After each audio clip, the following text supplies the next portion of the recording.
Yeah, thank you sir. Janasena రాష్ట్ర అధికార ప్రతినిధి వివేక్ బాబు గారు ఉన్నారు. గుడ్ మార్నింగ్ వివేక్ బాబు గారు. సో మొత్తానికి మనం కూడా చూసాం 2019-24 మధ్య కాలంలో పంచాయతీరాజు చట్టం గురించి ఇప్పుడు మనకు రామారావు గారు మాట్లాడారు. ఇప్పుడు చాలా దారుణంగా తయారైంది. సో వ్యవస్థ అంతా కూడా ఎమ్మెల్యేలు చెప్పు చేతల్లోకి తీసుకునే ప్రయత్నం చేస్తున్నారని చెప్పేసి. సో 2019-24 మధ్య కాలంలో అలాంటి పరిస్థితులు లేవంటారా? అంతేకాకుండా ఇంకొక మాట కూడా ఆయన కోట్ చేశారు. ఇక్కడ ఎవరైతే అక్కడ ఉన్నటువంటి ఎవరైతే అరెస్ట్ చేసినటువంటి జల్లా సుదర్శన్ రెడ్డి గారు ఉన్నారో ఆయన తీసుకెళ్లినటువంటి పద్ధతి సరిగా లేదు, కొట్టుకుంటూ లాక్కెళ్లారు అని చెప్పేసి. గతంలో మనం చూసాం ఎంపీగా ఉన్నటువంటి వ్యక్తిని ఏ విధంగా అరెస్ట్ చేసి తీసుకొచ్చి ఏ విధంగా ఆయన చిత్రహింసలు పెట్టారు, కస్టోడియల్ టార్చర్ జరిగింది అనేది మనం చెప్తాం. అంటే డిఫైన్ చేసేటువంటి సందర్భంలో వీటన్నిటిని కూడా మనం పరిగణలోకి తీసుకోవచ్చంటారా వివేక్ బాబు గారు? ముందుగా మీకు ప్యానల్ సభ్యులకు అలాగే ప్రైమ్ లైన్ వీక్షకులందరికీ గుడ్ మార్నింగ్. పంచాయతీరాజ్ వ్యవస్థ గురించి అలాగే గత 5 ఏళ్ల పాలన గురించి ఎంత దాన్ని భ్రష్టు పట్టించారనేది మనకు లైవ్ ఎగ్జాంపుల్స్గా 2-3 ఉదాహరణలు, అంటే సగం గుండు కొట్టించుకొని సగం మీసం పెట్టుకుంది మీడియా ముఖంగా చెప్తున్నాను. సగం గుండు సగం మీసంతో ఎవరు సర్పంచుల సంఘం అధ్యక్షులు 2 సార్లు ధర్నాలు చేశారు. విజయవాడలో లాగి ఈడ్చి పడేశారు. ఎంతమందిని? దాదాపు 1000 నుంచి 1500 మంది ఆ రోజు ప్రొటెస్ట్ చేశారు 2022లో. అలాగే పంచాయతీరాజ్ వ్యవస్థకు 14-15 ఆర్థిక సంఘం నిధులను మొత్తం డైవర్ట్ చేసుకొని పంచాయతీకి కనీసం 1000 రూపాయల డబ్బు కూడా, మేజర్ పంచాయతీలు కూడా 1000 రూపాయల డబ్బులు లేకుండా కనీసం కరెంటు బిల్లులన్నా కట్టుకుంటామంటే కరెంటు బిల్లులు కూడా డబ్బులు లేకోకుండా చేసినందుకు అసలు ఒక పంచాయతీరాజ్ వ్యవస్థ అనేది ఒక 1991-73 రాజ్యాంగ సవరణ ద్వారా జరిగిన ఒక అద్భుతమైన పంచాయతీరాజ్ చట్టాన్ని నిర్వీర్యం చేసిన గత ప్రభుత్వ పాలకులు నాడు చేసిన అకృత్యాలన్నీ ప్రజలు మర్చిపోయారని అనుకుంటున్నారేమో కానీ సర్పంచులను ఎవరిని అడిగినా చెప్తారు. గత 5 ఏళ్ల పాటు పంచాయతీరాజ్ వ్యవస్థను సర్పంచ్ వ్యవస్థను పక్కన పెట్టేసి సచివాలయాల ద్వారా అంతా నడిపి ఆ సచివాలయాలే పంచాయతీరాజ్ వ్యవస్థను రీప్లేస్ చేసే ఆలోచన చేయడానికి చేసిన కుట్రని గత 5 ఏళ్ల పాటు మేము ప్రజలకు చాలా వివిధ రకాల మాధ్యమాల ద్వారా వివరించడం జరిగింది. సో పంచాయతీరాజ్ వ్యవస్థ గొప్పతనం ఏంటి, సర్పంచ్ విధులేంటి? సర్పంచ్ అనేవాడు ఆ గ్రామానికి రాష్ట్రపతి లాంటి వాడు. సో సర్పంచ్ రాష్ట్రపతి లాంటి వ్యక్తిని కూడా ఆ యొక్క వ్యక్తిని పక్కన పడేసి ఉత్సవ విగ్రహాల్లో పక్కన పడేసి వాళ్ళను ఏ విషయంలోనూ వాళ్ళని కన్సిడర్ చేయకుండా గ్రామ సభలు లేకుండా చేసి వీళ్ళు ఈరోజు పంచాయతీరాజ్ వ్యవస్థ గురించి మాట్లాడడం. ఇకపోతే చాలా హాస్యాస్పదము వాళ్ళు చెప్పినటువంటి వాటికి వివరాలు మన దగ్గర ఉన్నాయి, చెప్తూ ఉంటారు. ఒక్కొక్కటిగా చెప్తాను. ఇప్పుడు పేర్ని నాని అంశాన్ని తీసుకున్నారు. పేర్ని నాని అనే వ్యక్తి 1,70,00,000 రూపాయలు కట్టాడు. ఏది? బియ్యం రవాణాలో తన గోదాంలో జరిగిన బియ్యం మిస్సింగ్ ఉంది. దాదాపు 4,886 మిస్సింగ్ జరిగినందుకు. ఎందుకు కట్టాడు మరి? తను ఏ తప్పు చేయనప్పుడు అన్ని బస్తాలు మిస్ అయ్యాయని ఓనర్గా తన భార్యగా పేరు మీద ఉన్నప్పుడు డెఫినెట్ గా కడతాడు. ఎందుకంటే తను తప్పు చేశాడు కాబట్టి. తను ఒప్పుకున్నాడు, అప్రూవర్ అయినట్టే. పరోక్షంగా 1,70,00,000 ముందస్తు అడ్వాన్స్ గా 70 లక్షలు, 1 కోటి రూపాయల డబ్బు కట్టేశాడు ఆయన.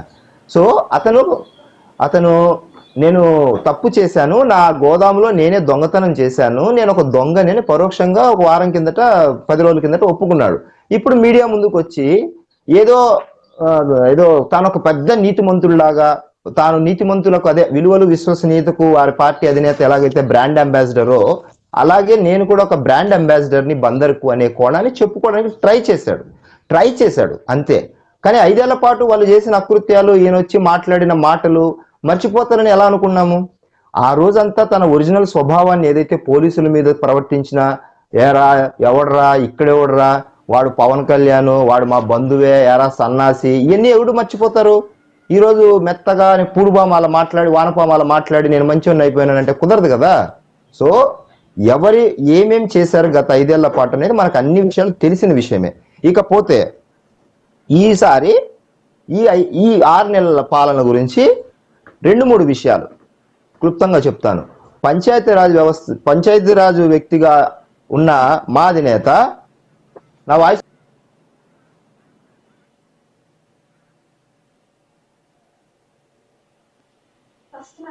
హలో వస్తుందా నా మాట? హలో వస్తుందా నా మాట? సార్ మీ ఆడియో మ్యూట్ లో ఉంది, ఒకసారి వస్తుందా? ఇప్పుడు ఓకే క్యారీ ఆన్, మాట్లాడండి. సో పంచాయతీరాజు వ్యవస్థ గురించి మా అధినేత తీసుకున్న 5 శాఖల్లో గ్రామీణాభివృద్ధి, Panchayati Raj, rural development, forest, science and టెక్నాలజీకి సంబంధించిన 5 ముఖ్యమైన శాఖలకు సంబంధించినవి పనులు ఎలా జరుగుతున్నాయి, అటవీ శాఖకు సంబంధించి ఎంత గొప్పగా చేస్తున్నారు అనే దానికి ఒక చిన్న ఉదాహరణ చెప్తాను. చిన్న ఉదాహరణ, ఎక్కువ కూడా కాదు. అంటే వీళ్ళు గత 5 ఏళ్ల పాటు చేసిన అభివృద్ధికి సంబంధించిన ఇప్పుడు ఏదైతే మీడియాలో ఇప్పుడు మీడియా ముఖంగా మాట్లాడుతున్నారో ఈయన వైసీపీ ప్రతినిధి గారు, మొన్న 3 రోజుల కిందట మన్యం పర్యటన చేశారు మా అధినేత. మరి మన్యం పర్యటనలో మన్యం పర్యటనకు సంబంధించిన గిరిజన గ్రామాలకు సందర్శించినప్పుడు రూరల్ కు సంబంధించిన రోడ్లకు సంబంధించిన డోలీ వ్యవస్థ పోవాలని ఒక కంకణం కట్టుకొని చిత్తశుద్ధితో పనిచేస్తున్న మా అధినేత ఒక గ్రామంలో ఎంతమంది ఉన్నారు తెలుసా? 56 మంది ఉన్నారు. ఎంతమంది? 56 మంది. వారికి ఈ రోజుకి స్వాతంత్రం వచ్చి 78 ఏళ్ల తర్వాత కూడా వాళ్ళకి రోడ్డు లేదు. 56 మంది ఉన్న గ్రామం పూర్తిగా గిరిజన ప్రాంతము. దట్టు వాళ్ళని ఏమంటారంటే particularly vulnerable tribal groups, PVTG అంటాం వాళ్ళని. ఆ గ్రూప్కి సంబంధించిన అంటే ట్రైబల్లో కూడా ఇంకా బాగా అంటే వెనకబడిన వాళ్ళలో ట్రైబల్లో ఇంకా బాగా వెనకబడ్డారు. వాళ్ళు అంతరించిపోతున్న జాతుల కిందకి వస్తారనమాట. 56 మంది జనాభా కలిగిన ఒక గ్రామము. ఏ గ్రామం అంటే కిమిడి రోడ్ నుంచి సింగమ్మ వలస, ఏది మన పార్వతీపురం జిల్లా సావరకోట కిమిడి రోడ్ నుంచి సింగమ్మ వలసకు 65 లక్షలతో మహాత్మా గాంధీ రోడ్డు సంబంధించి మహాత్మా గాంధీ ఉపాధి హామీ పథకం కింద చేసిన నిధులతో 56 మంది కలిగిన పర్టికులర్లీ వనరబుల్ ట్రైబల్ గ్రూప్స్ కి సంబంధించిన ఒక గ్రూపుకి సంబంధించిన అత్యంత అంతరించిపోతున్న 56 మంది జనాభాకి రోడ్డు వేసేయడం జరిగింది. నేనేమంటున్నానంటే 56 మంది అనే సంఖ్య చాలా తక్కువ కావచ్చు, కానీ వారికి శాశ్వత ప్రతిపాదన ఒక రోడ్డు వేయాలని కంకణం కట్టుకొని వారిని కూడా అంటే అంత తక్కువ జనాభా ఉంది కదా అని నెగ్లెక్ట్ చేయలేదు. నేను చెప్తున్నాను, అది చెప్తున్నాను. 78 ఏళ్ల స్వాతంత్రంలో 56 మంది జనాభా ఉన్న గ్రామానికి కూడా ఈరోజు రోడ్డు వేయడం జరిగింది. అంటే కమిటెడ్ గా ఐడెంటిఫై చేసి పనిచేసే ప్రభుత్వంకు ఉదాహరణ చెప్పడానికి చిన్న ఉదాహరణ చెప్పాను. 56 మంది నోట్ చేసుకోండి. అంటే మా చిత్తశుద్ధి ఎలా ఉంది, మేము ప్రజల పట్ల కమిటెడ్. ఇప్పుడు 56 మంది వాళ్ళు ఓట్లు వేస్తారా లేదా అనేది రెండో విషయము. ఎప్పుడో ఓట్లు వేస్తారా, అసలు ఓట్లు 56 మంది వల్ల గెలుస్తామా ఓడతామా, అసలు వాళ్ళు ఓటు వచ్చి వేస్తారా లేదా, తర్వాత మమ్మల్ని గుర్తు పెట్టుకుంటారా, అది తర్వాత విషయం.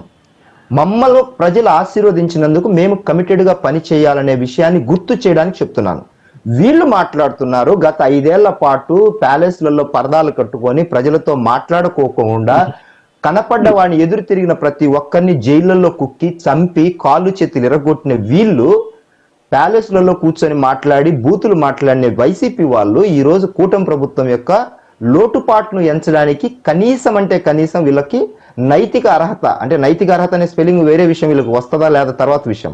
నైతిక అర్హత ఉందా అని వాళ్ళ మనసాక్షి కూడా మళ్ళీ అది కూడా పెద్ద తప్పే, మనసాక్షి ఉండదు ఎలాగూ అనేది ప్రజలకు గుర్తు చేస్తున్నాను. వీళ్ళు అడిగే అర్హత ఉందా అని ప్రజలను ఒకసారి గుర్తు చేసుకోమని చెప్తున్నాను.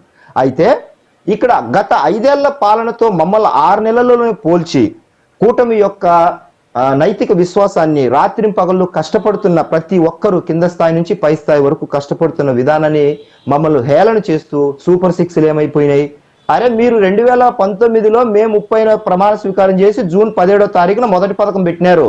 మీరు మొదటి పథకం పెట్టిండేదే 6 నెలల తర్వాత. ఇప్పుడు మేము అధికారంలోకి వచ్చిన మొదటి రోజు నుంచే పనిచేస్తున్నాము. దీపం పథకాలు ఇచ్చాము, పెన్షన్లు ఆసరాకు సంబంధించినది 4000 చేసి ఇస్తున్నాము, రేపో మాపో ఫ్రీ బస్సుకు సంబంధించినవి చేస్తున్నాము. మేము ఖజానాలో మీరు మొత్తము అప్పులు చేసి వెళ్ళినా కూడా మేము ఖజానాను ఎంతో కొంత దాన్ని సస్టైనబిలిటీలోకి తీసుకొచ్చి ప్రజలు ఇచ్చిన హామీలను ఉపాధికి సంబంధించినది, అభివృద్ధికి సంబంధించినది, ఐటీ సెక్టర్ సంబంధించినది అన్ని కోణాలను చేస్తూ కూడా సంక్షేమాన్ని ఇవ్వాలని ఆశపడుతున్నాం, తాపత్రయపడుతున్నాం, కేంద్రంతో మాట్లాడుతున్నాము, బయట నుంచి పెట్టుబడులు తీసుకోవడానికి ట్రై చేస్తున్నాము.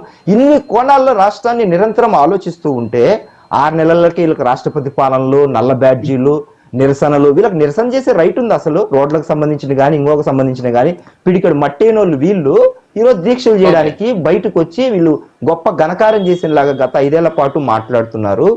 వీళ్ళు అసలు మాట్లాడే అర్హత పక్కన పెడితే వీళ్ళు అసలు ఈ పార్టీ ఎగ్జిస్టెన్సే పనికిరాదని ప్రజలు తీర్పిచ్చారు 11 సీట్లకి. వీళ్ళు మళ్ళీ ఇప్పుడు వైసీపీ ఆయన ఏమంటున్నారంటే ఎంపీడీఓ ఆయన దాడి చేసిన వ్యక్తి ఎంపీపీ, ఆయన తల్లి గారు, ఆయన కొడుకు ఆయనకు తీసుకునే రైట్ ఉంది అని అన్నారు. రైట్ ఉంది, ఆయన వెళ్తాడు, తీసుకుంటాడు, తాళాలు అడిగే రైట్ ఉందని. ఇప్పుడు ఆయన నేను అన్నదమ్ములు అనుకుందాం, ఇప్పుడు వైసీపీ ప్రతినిధి ఆయన అనుకోండి.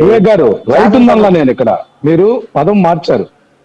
హక్కు ఉందని నేను మాట్లాడాల. నేను మాట్లాడింది ఏంటంటే ఎంపీపీ గది తాళాలు ఎవరి దగ్గర ఉండాలి, ఎంపీపీ ఎవరి దగ్గర ఉంటాయి? ఎవరి దగ్గర ఉంటాయి? ఆమె దగ్గర ఉంటాయి మామూలుగా, లేకపోతే ఎంపీడీఓ దగ్గర ఉంటాయి. పోయి నాకు తాళాలు అంటే ఇయ్యరు, ఆయనకు ఏ హక్కు లేదు. ఎంత ఒకవేళ అమ్మ తల్లి కొడుకులైనా కూడా తీసుకునే రైట్ లేదు. అదే చెప్తున్నాను. మీరు ఎమ్మెల్యే అయ్యి మీరు ఒక నిమిషం మళ్ళీ మాట్లాడదాం, డిస్టర్బ్ చేయదు. సరే చెప్పేశారు కదా, హక్కు లేదన్నారు కదా.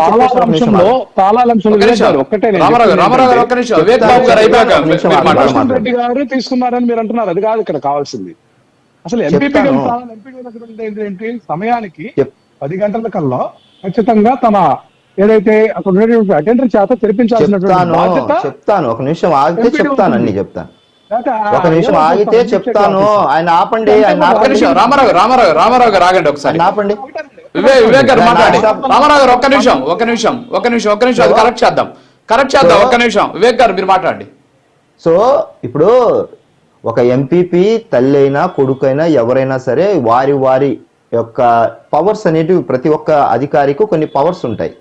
వారి అధికారంలో వారిని ఇంకొకరెవరు ఇన్వాల్వ్ అవడానికి లేదు. ఇప్పుడు సర్పంచ్ అంటే గ్రామానికి హెడ్, రాష్ట్రపతి లాంటి వాడు. అలాగే ఒక ఎంపీడీఓ ఆ మండలానికి హెడ్, జడ్జి లాంటి వాడు.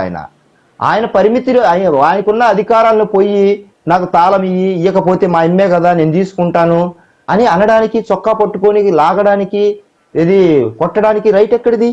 ఇప్పుడు వాళ్ళు ఎంత కన్వీనియంట్ గా చెప్తున్నారంటే, నిన్న మొన్న వాళ్ళ యొక్క విలువల విశ్వసనీయత మీడియాలో అక్కడ ఏదో తోపులాట జరిగింది చిన్న స్థాయి, దానికంట అదేదో పెద్ద దాడి జరిగినట్టంట, దాని మీద ఆయన అదే పనిగా ఉప ముఖ్యమంత్రి వచ్చేంతటి సంఘటన అని వారి మీడియాలో డిబేట్.